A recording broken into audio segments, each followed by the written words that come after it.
जय माताजी मित्रों,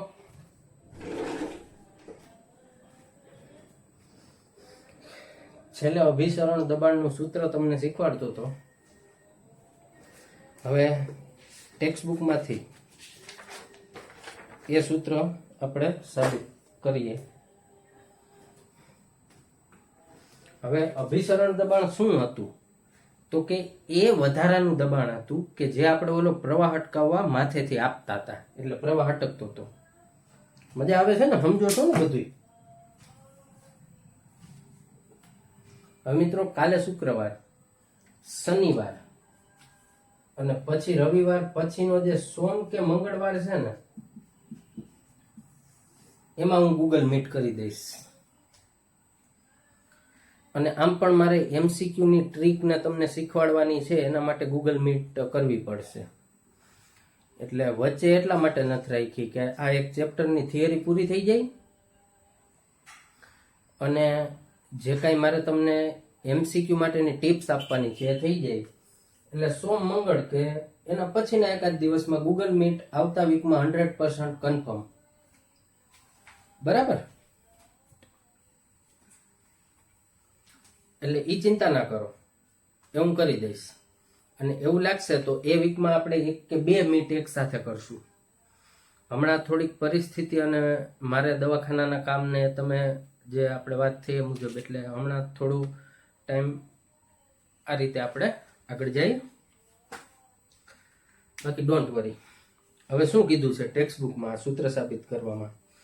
તો કે દ્રાવણનું અભિસરણ દબાણ એ વધારાનું દબાણ છે જે અભિસરણ અટકાવવા દ્રાવણ પર લગાડાય છે।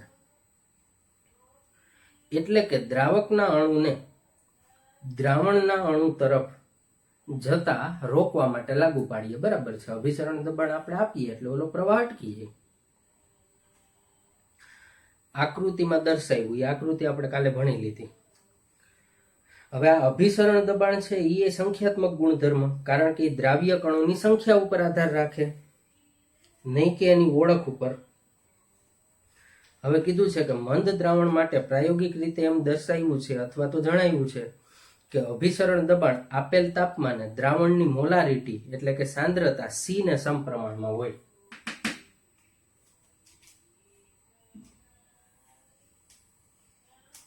હવે આગળના 2 થિયરીમાં આપણે દ્રાવણની સાંદ્રતા મોલાલિટીમાં લેતા હતા, અહીંયા મોલારિટીમાં લેવાની, બરાબર? એ તો એ થિયરી મુજબ બદલતી હોય ને યાદ રાખવાનું કે અહીંયા મોલારિટીમાં। આગળ તો સીધું સૂત્ર આપી દીધું એને, પાઈ બરાબર CRT। આ કઈ નથી કહ્યું ટેક્સ્ટ બુકમાં। પાઈ અભિસરણ છે, R વાયુ અચળાંક, પછી પાઈ બરાબર N2/V ઇન્ટુ RT। એને સીધું આપી દીધું, આ વચ્ચેનું કઈ નથી સમજાયું। મેં તમને સમજાવ્યું કઈ રીતે N/N2/V આવ્યું, બરાબર? અહીં V એ દ્રાવ્યના N2 મોલ ઓગાળેલા દ્રાવણનું કદ છે। જો અણુભાર M2 ધરાવતા દ્રાવ્યના W2 ગ્રામ દ્રાવ્ય થયેલું હોય તો N2 બરાબર W2/M2 લખી શકાય। અને આપણે લખી શકીએ, અને આ સૂત્ર લખ્યું પણ એને V ને અહીંયા રાખ્યો તો ચાલે, પછી સીધું આ આપ્યું। અને આમ રાશિઓ W2, T, પાઈ અને V જાણીએ તો મોલર દળ ગણી શકીએ। એટલે સૂત્ર તો તમે મેં સાબિત કરાવ્યું ને એ રીતે કરશો ને તો વધારે મજા આવશે, ટેક્સ્ટ બુકમાં ના જતા। હવે મિત્રો, હું તમને એક ખાસ વાત સમજાવવા માંગુ છું કે આ હવે ચેકી નાખું।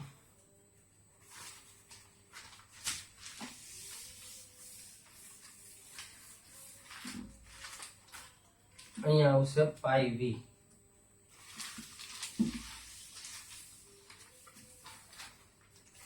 કે આપણે આગળ જે ભણ્યા એક બાષ્પ દબાણમાં ઘટાડો ભણ્યા, બરાબર?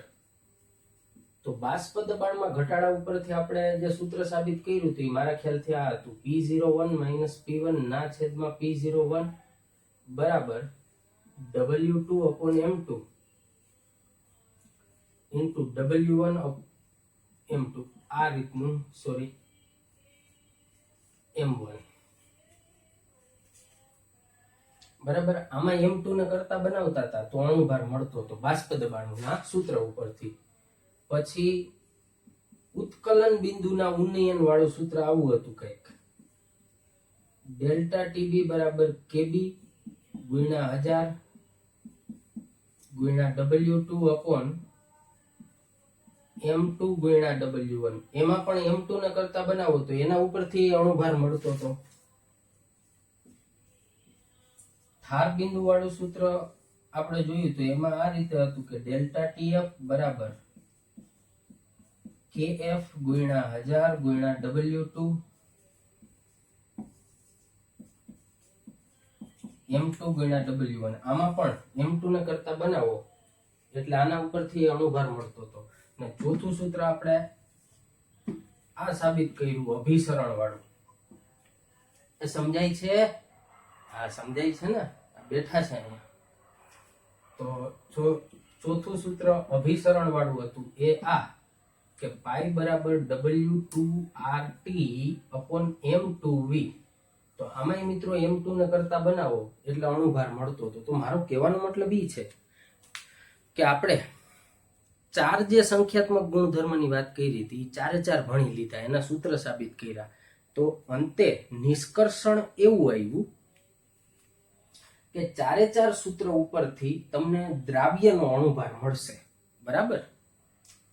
ઉત્કલન બિંદુ અને ઠાર બિંદુમાં સાંદ્રતા મોલા લીટીમાં લેતા હતા, આ પણ તમને ખબર છે. જ્યારે અભિસરણમાં સાંદ્રતા મોલા લીટીમાં લઈએ છીએ. આ સ્મોલ m છે એટલે મોલા લીટી ને કેપિટલ M એટલે મોલા લીટી. હવે મારે તમને એક જ વાત અહીંયા કહેવાની છે કે સારામાં સારી પદ્ધતિ કઈ અણુભાર ગોતવા માટે? તો કે મળે તો બધાયમાં, પણ સારામાં સારી પદ્ધતિ છે ને અભિસરણ દબાણની. એનું કારણ જો આમાં બાષ્પ દબાણમાં આપણે ગરમ કરવું પડે, ઉત્કલન બિંદુમાં ગરમ કરવું પડે, ઠાર બિંદુમાં ઠંડુ પાડવું પડે, પણ અભિસરણમાં છે ને હંમેશા અભિસરણની ઘટના એક તો ઓરડાના તાપમાને થાય.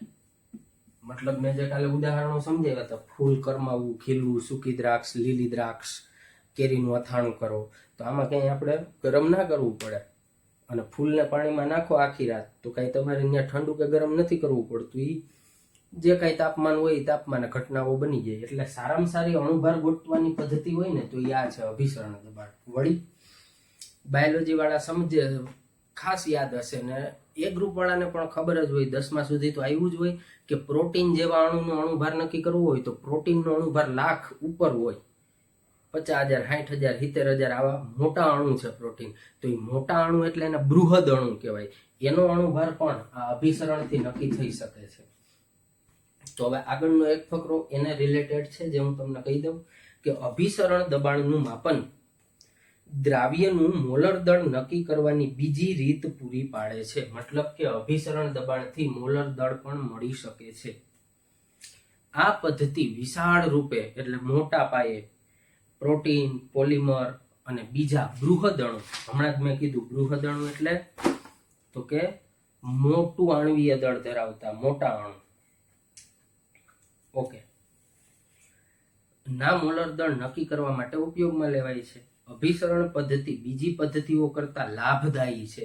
એટલે આ પદ્ધતિઓ જે બીજી બધી આગળ ભણ્યા એમાં છે અણુભાર નક્કી થાય, અભિસરણથી પણ અણુભાર નક્કી થઈ શકે, મતલબ એના સૂત્રથી. પણ આ અભિસરણની પદ્ધતિ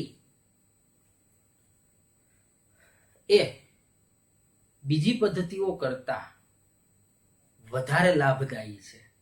એના કારણ પણ મેં તમને બતાવ્યા. બરાબર. શું કામે?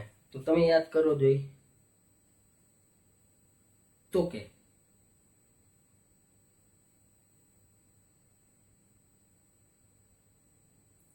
મિત્રો આ પદ્ધતિઓ જે છે એ બધા કરતા અભિસરણ એટલા માટે લાભદાયી કે એક તો એ ઓરડાના તાપમાને કામ કરે અને પ્લસ એમાં સાંદ્રતા મોલારિટીમાં નક્કી થાય. અને મોલારિટી એટલે જ મોલ પ્રતિ લીટર, જે હમણાં હતું બોર્ડ ઉપર. કારણ કે ઓરડાના તાપમાનની આસપાસ દબાણનું માપન કરે કોણ? અભિસરણ. અને મોલાલિટીને બદલે દ્રાવણની મોલારિટીનો ઉપયોગ થાય. અન્ય સંખ્યાત્મક ગુણધર્મોની સરખામણીમાં, એટલે આ ત્રણ હતા ને અન્ય, આના સિવાયના સંખ્યાત્મક આ ત્રણ હતા, એની સરખામણીમાં ઘણા મંદ દ્રાવણ માટે તેની માત્રા ઘણી મોટી છે. એટલે દ્રાવણ મંદ હોય ને તો પણ આમાં જે અભિસરણ દબાણ મળે એ ખૂબ ઊંચું મળે.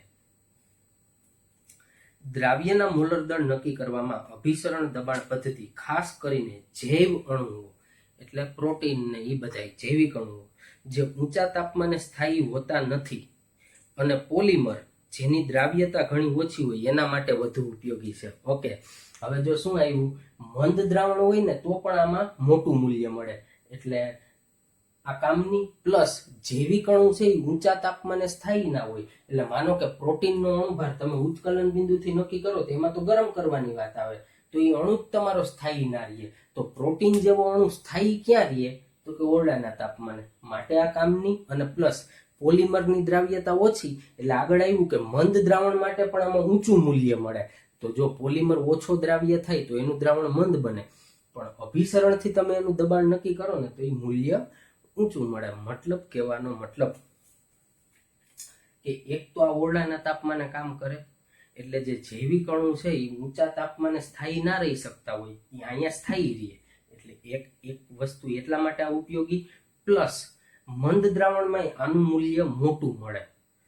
તો પોલિમર છે એ ઓછા જ દ્રાવ્ય થાય છે, એટલે એનું દ્રાવણ મંદ જ બનશે, પણ છતાંય આનો ઉપયોગ કરો તો આમાં એનું મૂલ્ય મોટું મળે. રેડી? સહેલું છે મિત્રો, એકદમ આરામથી અને સહેલામ સહેલી રીતે સમજાવું છું. જરૂર પડે તો 2 વખત વિડીયો જોવો, બાકી મસ્ત 2 વાર જોઈને લખજો, એકવાર મોઢે વાંચજો અને પછી મોઢે લખશો એટલે કમ્પ્લીટ આવડી જશે. અને ક્યાંય પણ કદાચ ના સમજ પડે તો એ થિયરી અત્યારે મૂકી દો, કાંઈ વાંધો નહીં, કોઈ ચિંતા નહીં, હું પાછું ભણાવીશ, 100% ખાતરી સાથે કહું છું. અને જરૂર પડે આખા ચેપ્ટરનું ક્લાસમાં રિવિઝન કરાવીશ, એટલે એ બાબતે જરાય ચિંતા ના કરતા. પણ એવું કાંઈ છે જ નહીં, એકદમ સહેલું છે, અને હું પૂરા પ્રયત્ન કરું છું કે તમને સહેલામ સહેલી રીતે કહું. ઓકે, તો હવે પછીનો એક ફકરો છે એ હું અહીંયા સમજાવું છું પહેલા, પછી ટેક્સ્ટ બુક. તો ખાસ કરીને મિત્રો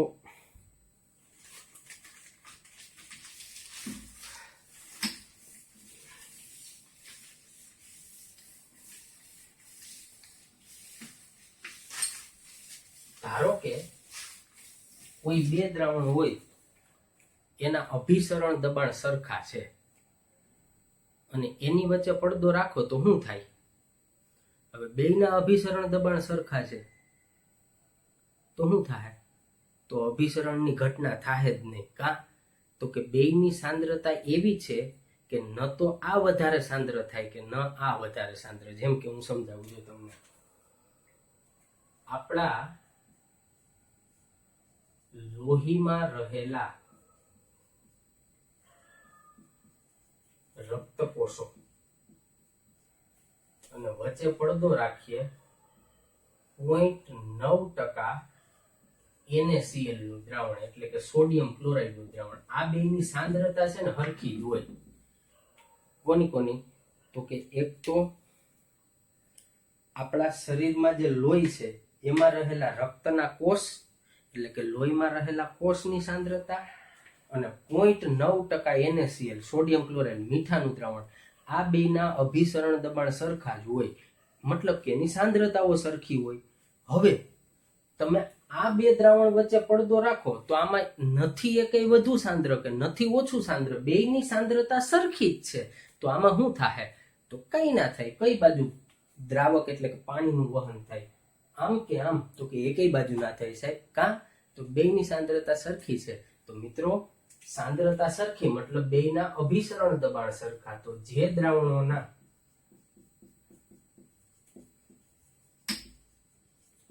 અભિસરણ દબાણ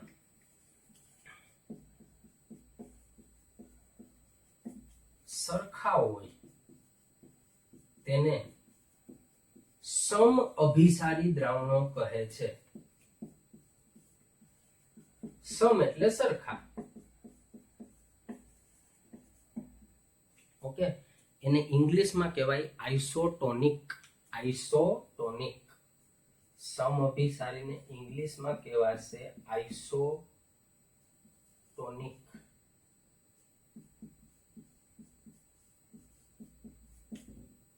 કારણ કે બેયના અભિસરણ સરખા જ છે. વચ્ચે પડદો રાખો તો એકેય બાજુ વહન ના થાય. ઓકે, હવે મિત્રો જોજો બરાબર હો.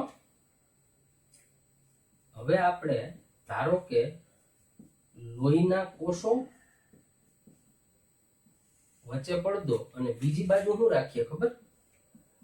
0.9% થી વધુ સાંદ્ર NaCl નું દ્રાવણ. જોવો મજા આવશે, મજાની વાત છે. હવે પેલા મેં અહીં તમને કહી દીધું લોહીના કોષની સાંદ્રતા કેટલી હોય? 0.9% NaCl જેટલી હોય. તો જ બેયના સરખા થાય તો જ એને સમઅભિસારી કહેવાય. હવે તમે લોહીના કોષોને 0.9% થી વધુ સાંદ્ર NaCl ના દ્રાવણ સાથે વચ્ચે પડદો રાખો. આ છે SPM, English semi permeable membrane, એટલે કે અર્ધપારગમ્ય પડદો. તો ચોખ્ખી વાત છે, લોહીના કોષોની સાંદ્રતા તો 0.9% NaCl ના દ્રાવણ જેટલી છે. અહીંયા આપણે રાખ્યું ઈ NaCl નું દ્રાવણ જ છે, પણ એની સાંદ્રતા 0.9% થી વધારે રાખી. તો ચોખ્ખી વાત છે, આ બાજુનું દ્રાવણ છે એ વધુ સાંદ્ર થાશે, જ્યારે લોહીના કોષો છે એ મંદ થશે. બરાબર ને? તો હવે દ્રાવકનો પ્રવાહ ક્યાં જશે? તો કે મંદથી સાંદ્ર તરફ. એટલે લોહીના કોષોથી દ્રાવક લોહીના કોષોમાંથી નીકળશે અને 0.9% થી વધુ સાંદ્ર દ્રાવણમાં જશે. એટલે લોહીના કોષો શું થાશે? સંકોચાશે. હવે અહીંયા તમે વિચાર કરો, લોહીના કોષોની સાંદ્રતા કેવી થાય? ઓછી ને. તો આવી ઓછી સાંદ્રતા ધરાવતા દ્રાવણને અલ્પ અભિસારી દ્રાવણ કહેવાય. શું કહેવાય? અલ્પ અભિસારી. અલ્પ એટલે ઓછું અભિસરણ વાળું દ્રાવણ કહેવાય. એને ઇંગ્લિશમાં કહેવાય હાઇપોટોનિક. શું કહેવાય? હાઇપોટોનિક. ઓકે, હવે બીજી વાત. ધારો કે તમે લોહીના કોષોને વચ્ચે પડદો, આ તો હું તમારી સમજ માટે કહું, વચ્ચે પડદો, બાકી લોહીના કોષોને સીધા દ્રાવણમાં જ નાખી દેવાના હોય. પડદાની જરૂર જ નથી, કારણ કે લોહીના કોષોની ફરતે જ પડદો હોવાનો. આ તો એક સમજાવવા માટેની વાત છે. 0.9% થી ઓછા સાંદ્ર હોય એવા NaCl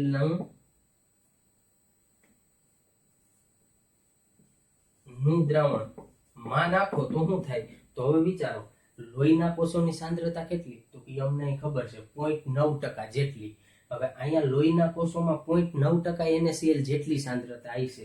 હવે તમે એને નાખ્યા કેમાં? 0.9% થી ઓછું સાંદ્ર હોય એમાં નાખ્યા.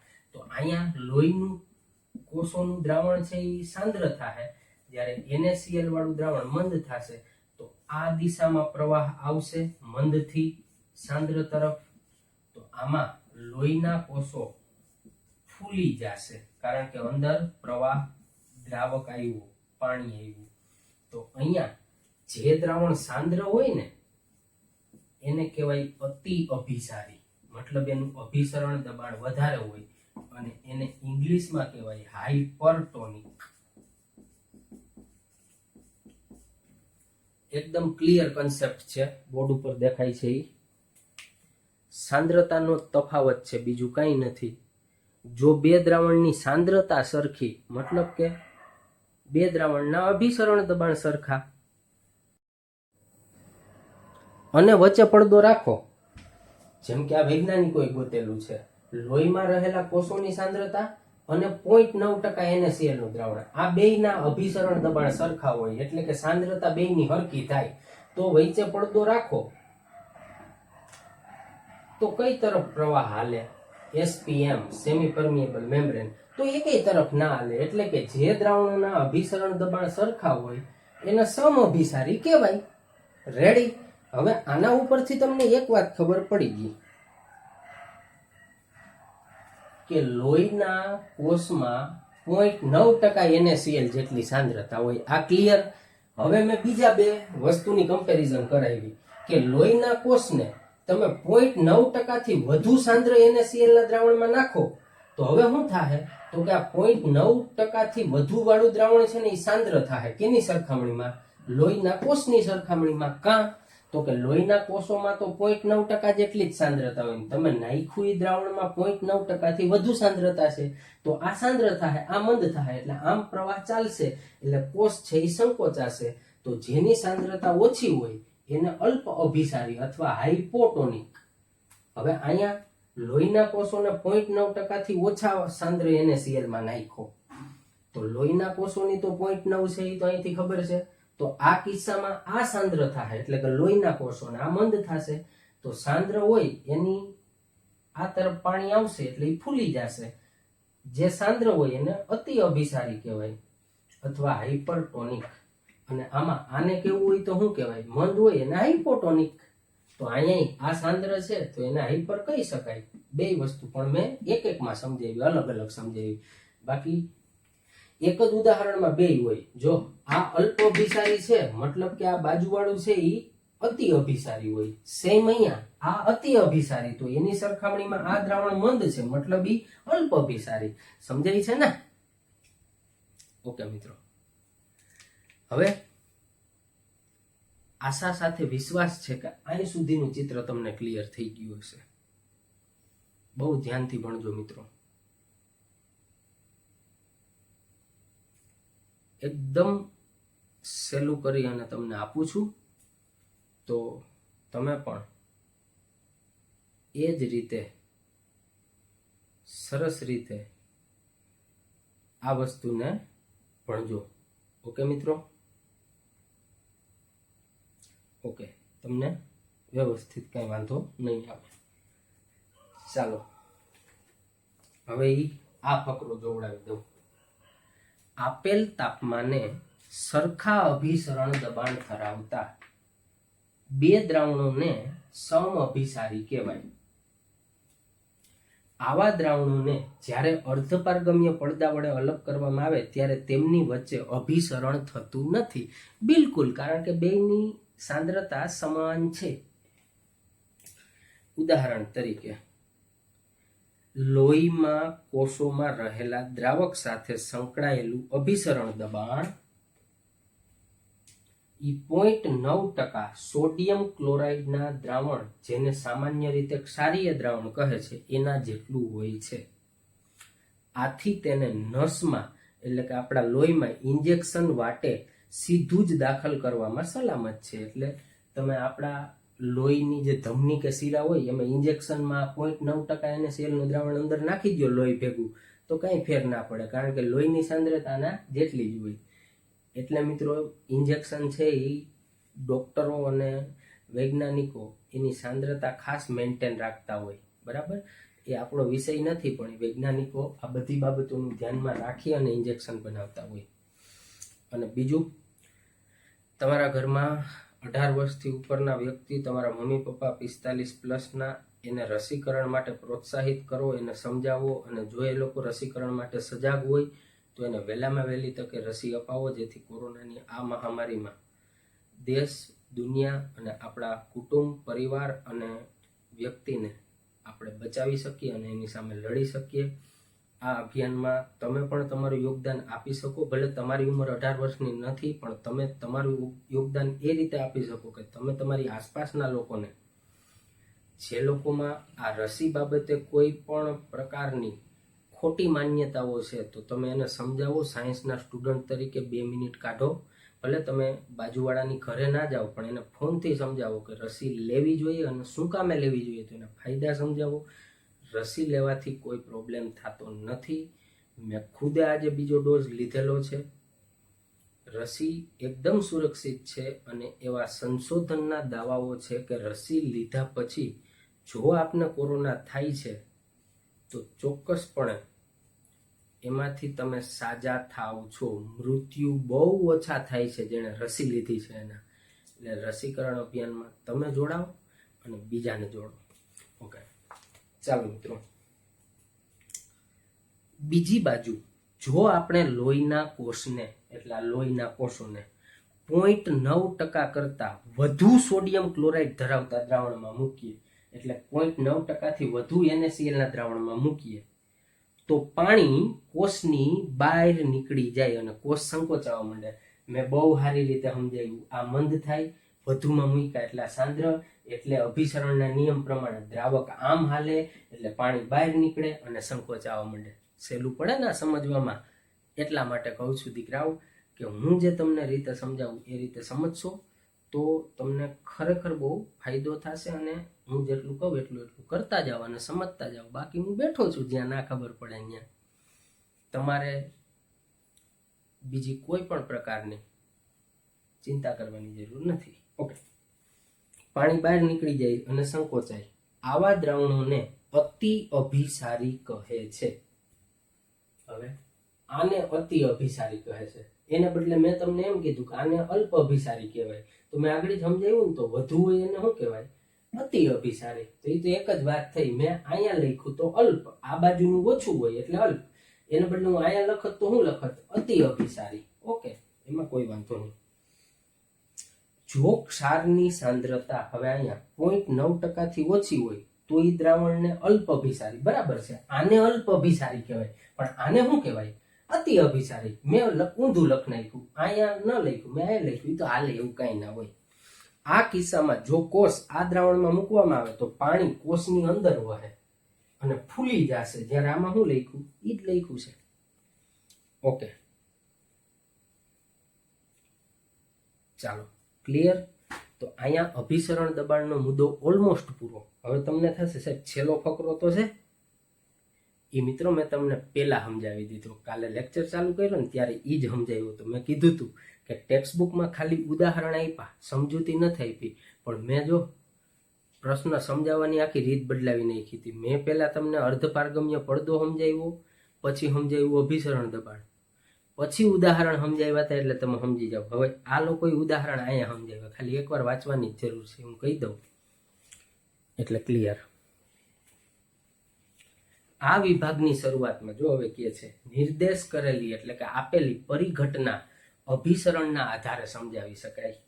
હવે કહે છે ક્ષારના દ્રાવણમાં આથેલી કાચી કેરી અભિસરણના કારણે પાણી ગુમાવે અને પાણીમાં સંકોચાઈ જાય છે.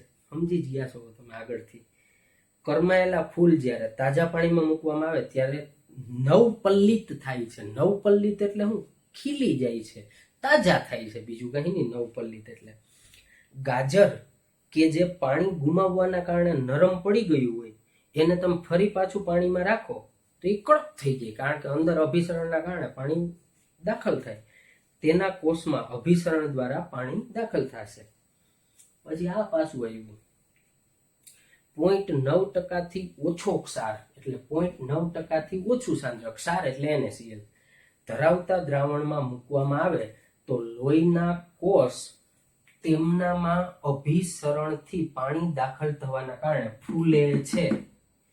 જે લોકો વધુ પડતું મીઠું અથવા ખારા પદાર્થો ખાય છે તેઓ તેની માંસપેશીઓમાં અને આંતરકોષીય જગ્યાઓમાં અભિસરણના કારણે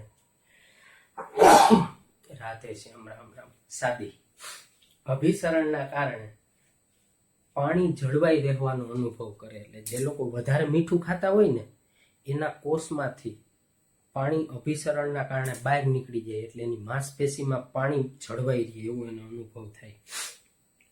પરિણમતી જાડાઈ અથવા ફૂલાવાને એટલે એનું શરીર ફૂલી જાય એને શોથ કહે છે, એડીમા ઇંગ્લિશમાં. ઓકે, મતલબ સિમ્પલ છે.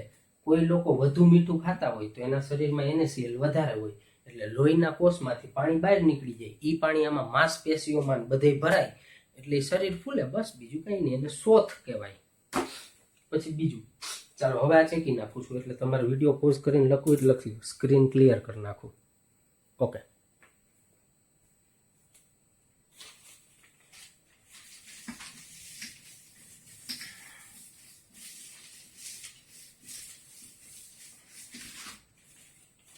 જો મિત્રો આ જમીન છે, અહીંયા એક વૃક્ષ છે, આ એના મૂળિયા છે.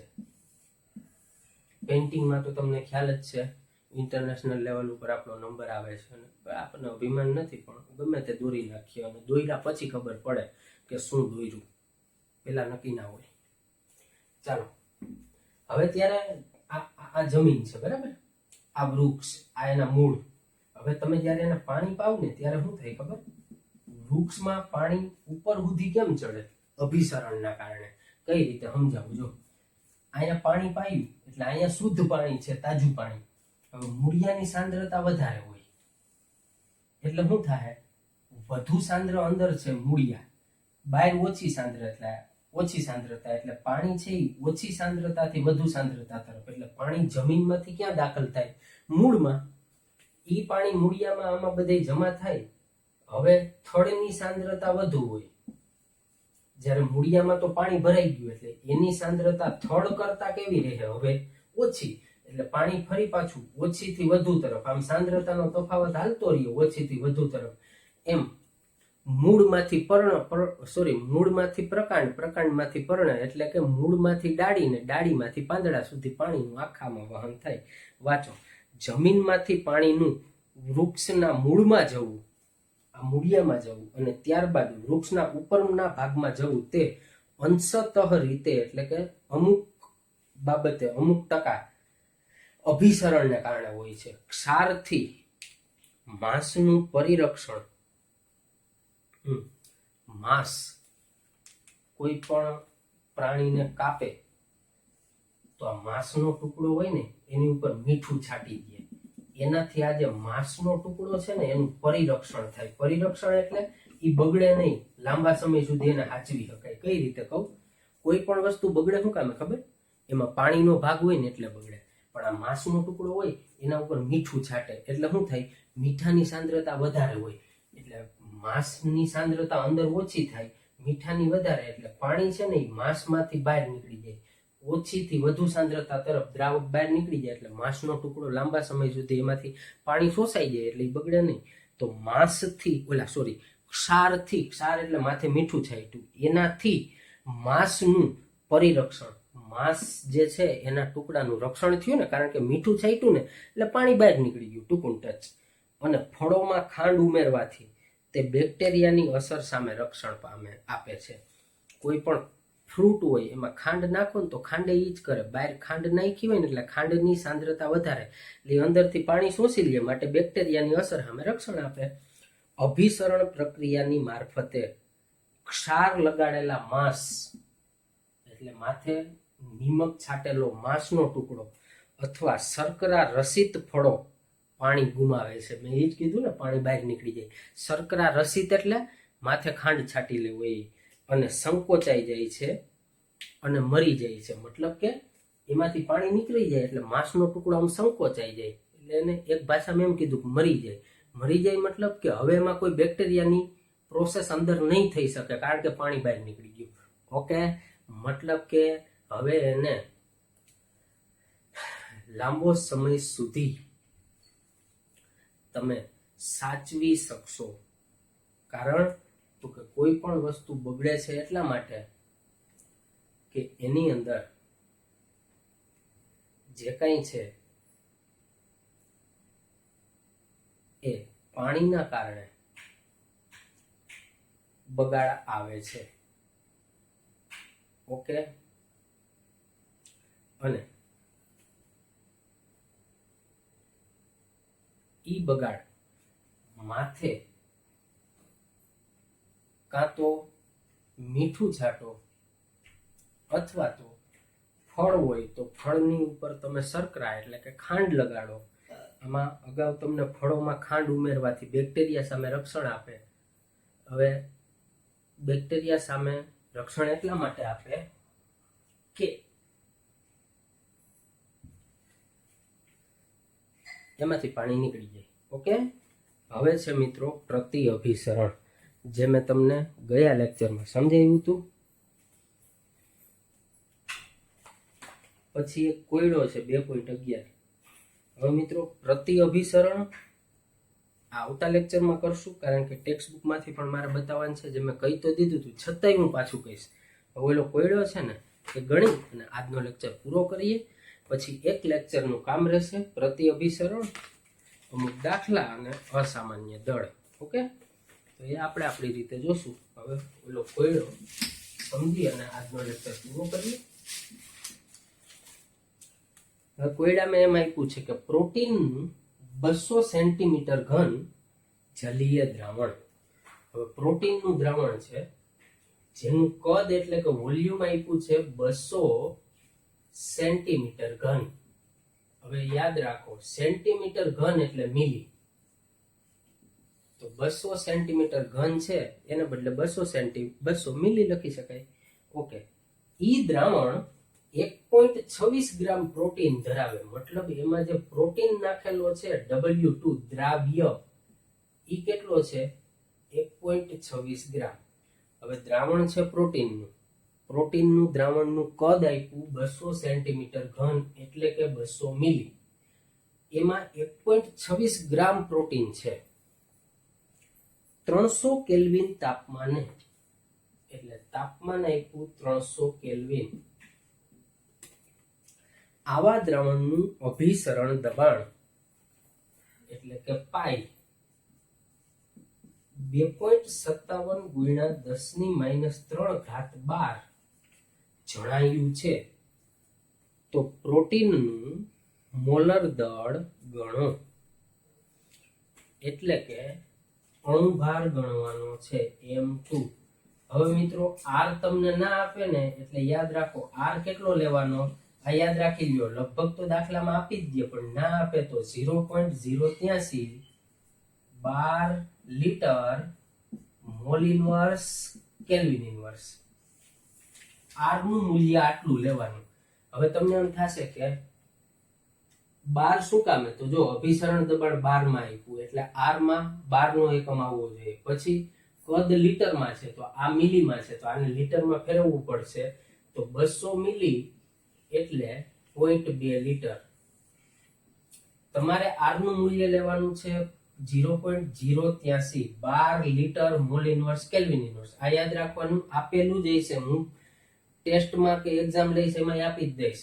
હવે R ના એકમમાં કદ કેમાં છે? લીટરમાં. અહીંયા આપણને કદ મિલીમાં આપ્યું એટલે એને લીટરમાં ફેરવવું પડે. કા તો કે R માં લીટર છે, ગણવાનું છે અણુભાર. ચાલો ગણીએ. સૂત્ર શું થશે? તો કે પાઈ બરાબર W2RT upon M2V. અણુભાર ગણવાનો, તો અણુભારને કરતા બનાવો તો M2 બરાબર W2RT upon પાઈ V. ચાલો દરેકની કિંમત મૂકો. આપણે એકમ સાથે કિંમત મૂકીએ તો W2 1.26 ગ્રામ એને ગુણ્યા R 0.083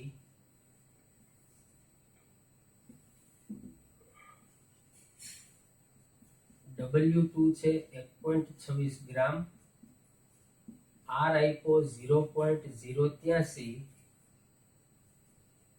12 litre mall inverse kelvin inverse. તાપમાન આપ્યું 300 કેલ્વિન. અભિસરણ દબાણ આપ્યું તમને 2.57 ગુણ્યા 10⁻³ બાર અને કદ 0.2 લીટર. V એટલે કદ. હવે જો R ની કિંમત આ લીધી ને એટલે કદે લીટરમાં રાખવું પડે. હું કામ એ સમજાઈ જાય. જો લીટર લીટર તો જ ઉડે. અહીંયા મિલી રાખો ને લીટર રાખો તો ના હાલે. પછી આ 12 ઉડી ગયા, કેલ્વિન ઇનવર્સ અને કેલ્વિન ઉડી ગયા. આ બધાનો ભાગાકાર કરશો અને 10⁻³ ઉપર જાય એટલે +3. એને ગુણી નાખશો એટલે જવાબ લગભગ આવશે 61,022. હવે જો આમાં કદાચ 62,000 આવે ને તોય હાલે, કારણ કે અહીંયા પોઈન્ટ આવશે તમારા જવાબમાં. આમ હશે 61.022 ગુણ્યા આ -3 ઉપર જાય ને એટલે +3 થાય. બરાબર. અને પછી 3 આંકડા ખસેડો એટલે જવાબ આવ્યો હોય 61,022. પણ અહીંયા 23, 24 અથવા તો 500, 600 ગમે હાલે. 60,000 થી 62,000 ની વચ્ચે જવાબ આવે ને એટલે હાલશે, કોઈ ચિંતા નહીં. ઓકે, આ ટેક્સ્ટ બુક ની ગણતરી મેં કરી. અને હવે એકમ શું વહી તો જુઓ, અહીંયા વહીધું ગ્રામ અને મોલ ઇનવર્સ. તો જો આપણે સાચા છે, અણુભારનો એકમ થાય ગ્રામ મોલ ઇનવર્સ. ઓકે મિત્રો, અહીંયા દાખલો પૂરો. જય મોગલ.